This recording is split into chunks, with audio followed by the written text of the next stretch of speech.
300余年宋史，辽金西夏纵横，争强赌胜弄刀兵，谁解倒悬民命？富贵草梢垂露，英雄水上浮萍。是非成败总虚名，一枕南柯梦醒。今天的台北故宫博物院藏有一幅宋徽宗赵佶的画像。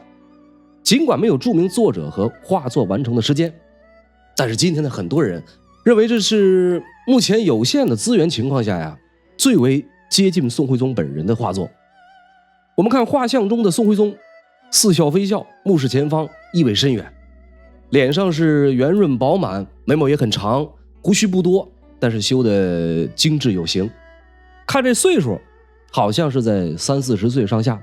如果不考虑他皇帝的身份，看上去似乎是一个和蔼可亲且又自我满足的人。有人说导致北宋灭亡的罪魁祸首就是宋徽宗赵佶。如果不是他当政时期误国误民，宠信奸佞，大宋王朝再不济也不会走到被灭亡的地步。实际上，宋徽宗是一个十分复杂的历史人物，仅仅用昏庸并不能完全的加以概括。北宋末年，政治黑暗，经济凋敝，农民们是此起彼伏的揭竿而起，女真铁骑是不断的南下寇掠，最终江山易主，社稷倾覆。造成这样一个局面，必须由赵佶来背这个黑锅。亡国之君的标签也是想撕都撕不掉。但是如果把罪过全都算在他一个人头上，对于历史而言是不够公允的。宋徽宗赵佶究竟是个怎样的人？我们这个系列前面几期节目都会尝试着围绕这个问题来重点剖析解读。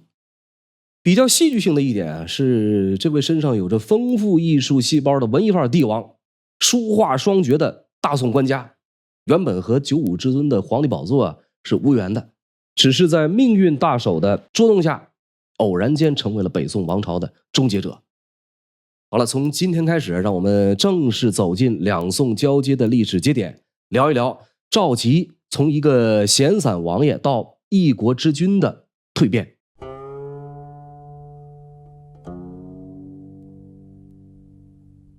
纵观北宋王朝继承人乏力是一个非常独特的现象。皇帝们不是生不出儿子，就是皇子们常常早夭，子嗣不继的情况像极了一个魔咒，在北宋一朝频繁的出现。皇帝们如果没有儿子，摆在他们面前的只有2个选择，一个是从旁支中过继一个男丁当继承人，挑起这个帝国的兴衰的重任；另一个呢，就是兄终弟及，哥哥不在了，弟弟就有希望登上皇帝的宝座。无情的现实问题摆在面前，即便是皇帝也得妥协。宋英宗赵曙的上位就是一个典型的过继的例子。宋英宗之前呢，就是那位大名鼎鼎的一代明君宋仁宗。仁宗皇帝赵祯性情平和，宽厚待人，宽容大度，无论是大宋的臣民百姓，还是西夏、大辽这样的对手，对宋仁宗的印象都非常不错，认为这是一个可以当作好朋友、好兄弟来相处的君主。一时间仁宗皇帝是粉丝众多，人气爆棚，个人威望如日中天。美中不足的是，后代继承人的问题很是让仁宗头疼。他的嫔妃们曾经给他生过3个皇子，但是这3个皇子呢，是来也匆匆，去也匆匆。一个是出生当天就夭折了，另2个呢，相继在2岁的时候早夭。老来无子，国无储君，这个仁宗一下子就慌了神。你说这么大的一个江山，将来该由谁来继承呢？眼看着妃嫔们的这个肚子是一个个都没了动静，倍感绝望的仁宗皇帝一咬牙，接受了大臣们的建议，将堂兄弟赵允让的儿子赵曙过继为皇子，交给曹皇后抚养。仁宗皇帝龙跃上宾以后，赵曙继位，这就是宋英宗。这英宗皇帝呢，身体状况不是太好，在位不到4年，30多岁就英年早逝，皇位就这样传给了他的儿子赵顼，也就是宋神宗。神宗皇帝赵顼是一位比较有作为的帝王，在位期间呢，重用王安石推行西宁变法，想法和初衷都是好的，只可惜最终功败垂成。对外的军事行动上呢，神宗皇帝又急于求成，一场永乐城之战折损军士20万，损失惨重的同时，也让神宗遭遇了上位以来最大的政治挫折。心灵上遭受了1万点暴击的赵顼，很快从一个意气风发的帝王变得暮气沉沉起来。抑郁成疾的他呢，30多岁也就挂了。有趣的是，这位神宗赵顼啊，他的生育能力特别的好，他的妃嫔们前前后后为他生下了14位皇子，皇位的继承再也不是问题，完全可以挑着来。就这样呢，在前面5个哥哥全部早夭的情况下，六子赵煦被选为皇太子。神宗去世，赵煦登基，是为宋哲宗。这里有一个小插曲儿，赵煦在登基前也经历了一番波折。神宗皇帝病重的时候啊，他的2个弟弟赵浩和赵均坐不住了，内心一阵的小激动。毕竟大宋王朝是有兄终弟及的传统的。当年太宗赵光义打着这个旗号，就名正言顺的从太祖赵匡胤的手中夺走了皇位。老祖宗能这么干，咱也是有希望的。这兄弟俩呢，看到皇帝哥哥气息奄奄，身体是一天不如一天，2个人是表面悲痛，内心激荡，打算着把兄终弟及的梦想啊照进现实，天天打着探望神宗皇帝的名义进宫，妄图在兄长去世的时候抢得先机，君临天下。这2个人是蠢蠢欲动，跃跃欲试，这种不轨的企图让人很不爽，尤其是他们的母亲宫中的高太后。高太后啊，实在是看不下去了，关键时候呢，挺身而出，明确表示支持立孙子赵煦为皇位继承人。为了杜绝那俩儿子赵浩、赵均的幻想，在神宗皇帝病情最为严重的时候，他直接封闭宫门，严禁2位王爷的探视。与此同时呢，命人抓紧时间赶制龙袍，然后在一次召见大臣的时候，当着大家的面将赵煦请了出来，说赵煦性情稳重，为人至孝，聪明机敏，是未来宋王朝合格的继承人。有了高太后这个强大的后援，赵煦呢得以顺利的继位，一口气儿在皇帝的位置上勤勤恳恳工作了10几年，很有一番中兴的气象。哪知道在他24、25岁的时候啊，因为唯一的爱子赵瑁刚出生2个月就不幸夭折，哲宗皇帝由此痛心万分。本来他本人打小就有肺病，儿子没了，再一伤心过度，老病加新病，赵煦的身体状况就渐渐开始滑坡。这是想不开，真是想不开。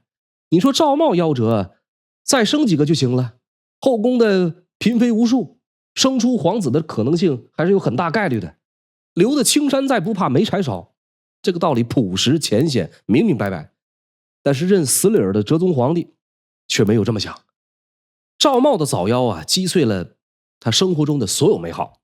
几个月以后，元符3年的正月，刚开始过年，这个赵煦就病重到没法上朝。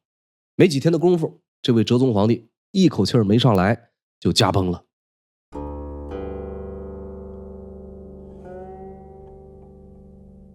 说哲宗死了，按照父死子继的传统，应该是哲宗的儿子来继承大统，但是他没有子嗣，而且是突然发病死亡，也没有来得及留下遗诏。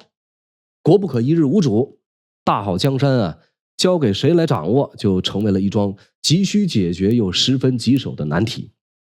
既然哲宗啊没有留下子嗣，那就只能在他的兄弟中进行选择。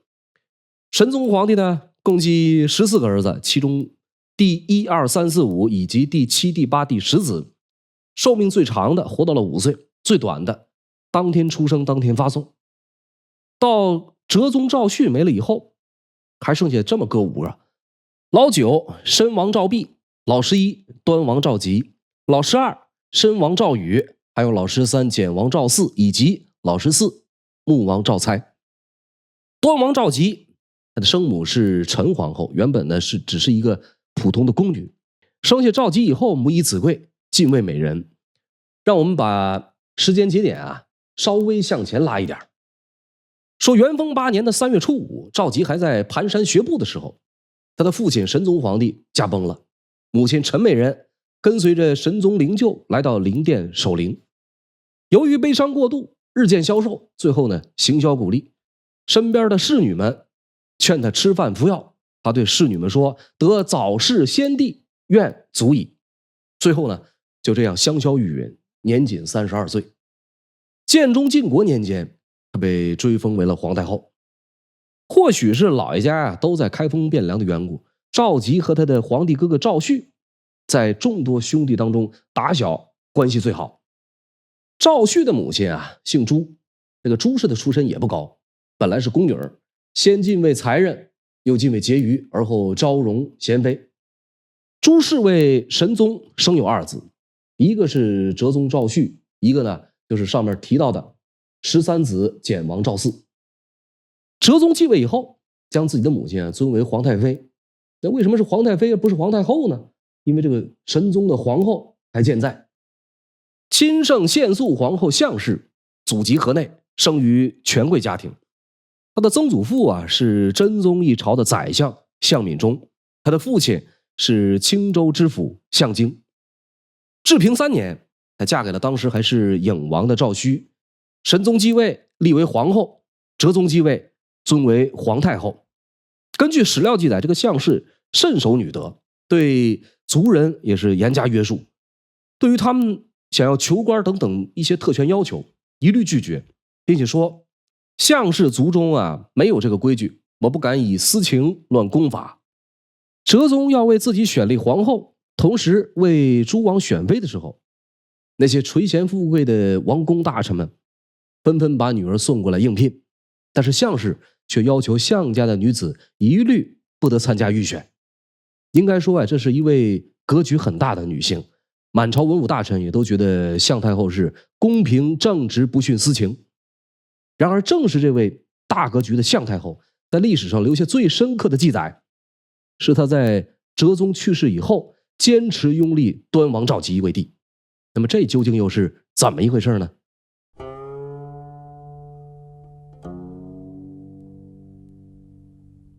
话说元符3年正月11的晚上，25岁的哲宗赵煦已经气若游丝，神色木然。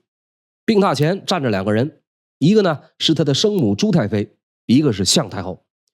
朱太妃突然悲从中来，扑到哲宗床边，希望儿子能在这个时候说一句话，好把皇位传给他的异母同胞简王赵嗣。只见这哲宗只是嘴唇微微动了一动，他已经说不出任何话来了。转一天的正月12，4位二府大臣来到东内门等候宣诏入宫。这个时候的北宋实行的是枢密院中书省2府分掌军政大权。4位大臣分别是张敦、曾布、蔡卞和许将。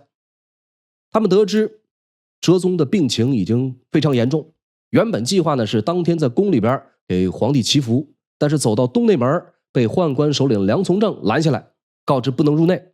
随后几人呢被召集到哲宗的寝宫福宁殿，发现这里已经准备好了垂帘，项太后已经在帘子另一边等着了。几个人顿时预感到不妙。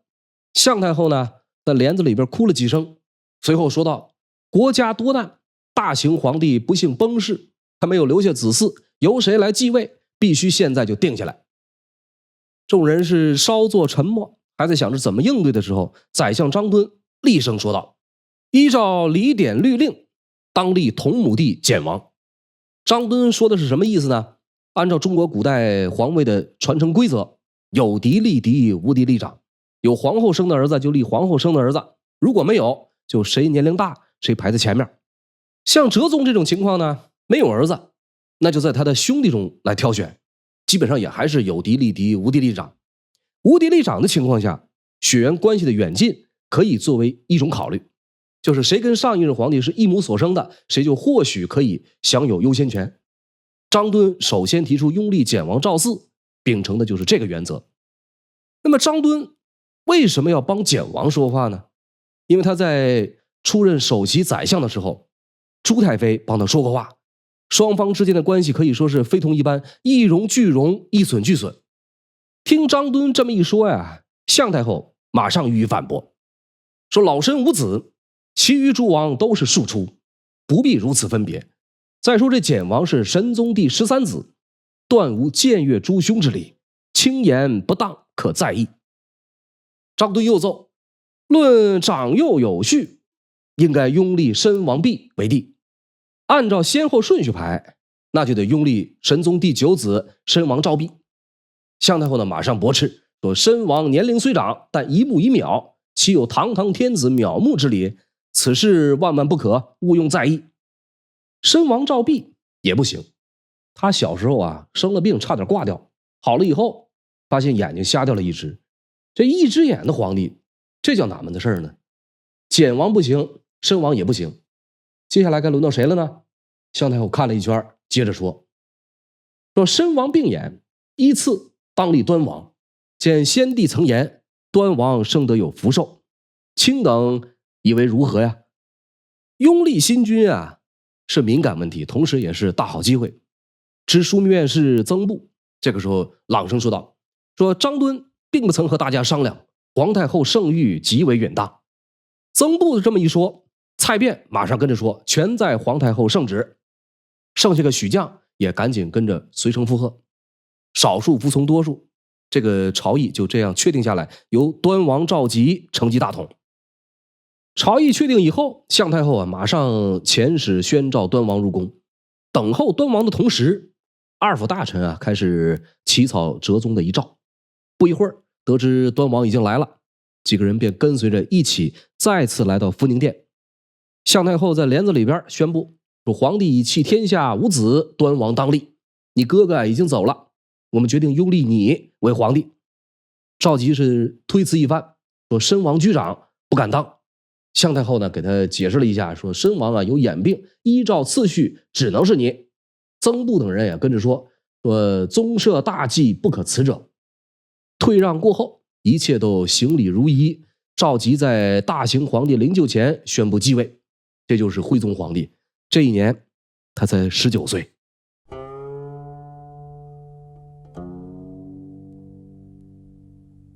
向太后、张敦等人的朝议中有这样一个细节被记录在了《宋史·徽宗记》，说张敦在提议简王、申王接连被否之后，急不可待地反驳着，说了句：端王轻佻，不可以君天下。这句话在后世流传很广，到今天仍然有很多宋朝断代史或者宋徽宗传记一直沿用这个说法，甚至历来具有强烈史料批判意识的西方汉学界也采纳了这种说法。实际上端王轻佻这句话不太对劲儿，不对劲儿在哪儿呢？所有的原始史料，包括旧修哲宗实录、徽宗实录、现场经历者曾布留下的曾公遗录，全都没有张敦说端王轻佻的记载。这话最早应该是出现在元朝修的《宋史·徽宗记》，到后来明清两代记录宋朝历史的史书中明确下来，说张敦说了端王轻佻，不可以君天下。之后呢，开始广为流传。大家认为张敦是有先见之明的，实际上呢，这是后世的人们结合宋徽宗本人所作所为，带着强烈道德批判目的的人为叠加虚构出来的一句话。回过头咱们再来交代一下这个向太后为什么会坚决拥立赵佶。这里面实际上藏着向太后的小心思。在古代宫廷皇后和妃嫔如果没有儿子，这个地位将会受到极大影响。后妃们都想给皇帝生儿子，除了在皇帝生前获得宠幸，一旦这个先皇故去，如果儿子能顺势一步登天，这个生母就可以被尊为皇太后，成为后宫中最大的实权话事人。作为神宗的正宫，向氏一辈子都没能生育皇子，唯一的一位女儿还在12岁的时候就夭折了。正宫无嫡子，这是向太后内心中最大的遗憾。所以在徽宗生母去世之后，向太后呢便借机将赵佶视若己出，善加抚养。她的丈夫神宗皇帝没有嫡长子，前面几个儿子呢又早夭，当初在不得已的情况下才会和高太后联手立了妃子朱氏的儿子赵煦当皇帝。现在哲宗驾崩，如果再让哲宗的弟弟简王赵嗣登基，就太便宜朱氏了。向太后本人的地位呢也将会面临着一定的威胁。地位更替大多数时候伴随着一场明争暗斗，好在她是太后，好在她有占据绝对优势的话语权和影响力。因此极力促成赵佶登基。而作为回报呢，新登基的宋徽宗对向太后给足尊重和荣耀。首先啊，是在没有先例可以遵循，他自己又已经成人的情况下，请求向太后共同听政。哲宗下葬以后，向太后说：“我年龄大了，以后朝堂上的事儿啊，我就不跟着掺和了。”宋徽宗呢是尽忠涕泣，拜请于累寻，坚决表示我没你不行。向太后临终前呢，这个徽宗是素宵左右，衣不攒解，药必亲尝，米所不至。向太后去世以后啊，徽宗为她举办了十分隆重的葬礼，哀册里面把向太后和女娲娘娘相提并论，谥号呢也是给出高度评价，亲圣献肃，敬事节用曰亲，扬善伐谋曰圣，行政四方曰宪，执心决断曰肃。同时啊，徽宗还给足向氏家族荣耀，已经故去的进行追封，现在还在世的则不断迁升官阶。徽宗这样做其实也有一定的私心，向太后呢几乎是赵佶人生中最大的贵人，为了巩固自己的地位和家族利益，他不惜得罪张敦和朱太妃，也要将这个赵佶推向权力的最高峰。而赵佶呢原本只是一个普通的王爷，鉴于继位之初的政治波澜，尤其是与宰执的不和，他不得不寻求向太后的支持，请求他共同听政。继位之后，他仍然是多次强调向太后的册立之功，既是为了表示自己的感激，也是为了强调自己继位的合法性。这也就使得赵佶开始注重搜寻自己登基合法性的其他证据，找不到怎么办呢？人为制造一些也是可以的。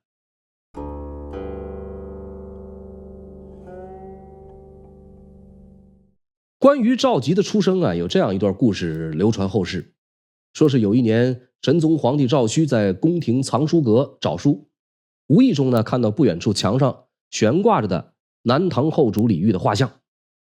史书记载，这个神宗皇帝在画像前见其人物严雅，再三叹讶。出于好奇心，神宗对这位亡国之君不由驻足多看了一会儿。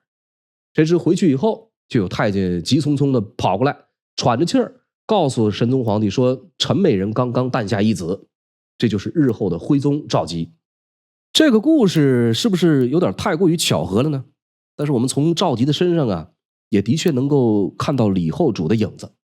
两个人都是风流倜傥，才华横溢，无论是诗词、绘画、书法，都到了炉火纯青的境界，又都是昏庸之君、亡国之君、阶下之囚。赵佶刚出生没多久啊，就被封为镇宁军节度使、宁国公。哲宗继位，又先后晋封绥宁郡王、端王。元符年间啊，哲宗的太子赵茂早夭，赵煦整天是郁郁寡欢，闷闷不乐。听说了泰州天庆观有个徐神翁特别擅长推算吉凶，赵煦呢就派了宦官前去询问。这宦官找到徐神翁，说明来意。这神翁呢只说上天已经降下4军。宦官又问是什么人，神翁啊开始沉默不语，被问得急了，才在纸上写下了吉人2字，让宦官带回。朝中的哲宗皇帝啊，在拿到这张纸以后，叫来群臣进行商议，但是大家全都云里雾里，没法破解其中的奥秘。其实吉人倒过来就是人吉，说的就是后来的徽宗赵佶。同样是在元符年间，朝堂之上啊，有专人负责维持秩序，遇到没有拿好护板或者没有站好的，就喊上一嗓子端护吏。后来哲宗崩逝，这个赵佶呢由端王被拥立为帝，端护吏也是这样被认为果然应验了。还有一次是哲宗想让群臣给一处所在起个名字，因为全都不合心意，哲宗皇帝呢自己忽然来了灵感，给此处起名叫做迎端，意思是迎氏端而立之。没想到迎端后来成了迎立端王。这还不是最悬的，这个赵佶还是端王的时候，有一次让人拿着他的生辰八字去大相国寺，然后呢让每一个挂摊都给推算一遍。要求是什么呢？要求是被安排去的这个人啊，你只能说是你自己算命，不能暴露端王的身份。被安排去的人呢，就奉命在每一个挂摊都算了一遍，结果全都说的是云山雾罩，不着边际。最后呢，看到这么一位，这衣衫不整，面容憔悴，随意问他籍贯姓名，回答说这人陈彦。这位陈彦呢，看了八字，沉吟良久，说道：阁下莫非是来捉弄我的吗？这不是你的生辰八字，这是天子才该有的生辰八字，这种玩笑可是开不得的。陈彦说的云淡风轻，但是端王府的下人啊，可是惊得目瞪口呆，不敢泄露消息，赶紧回去禀报赵佶。那么赵佶呢，就吩咐说：你明天啊接着去，还找那个陈彦，如实告知说这就是我的八字，看他怎么说。第二天呢，这下人又来到大相国寺，找到陈彦，如实相告，说这其实是我家王爷他的生辰八字。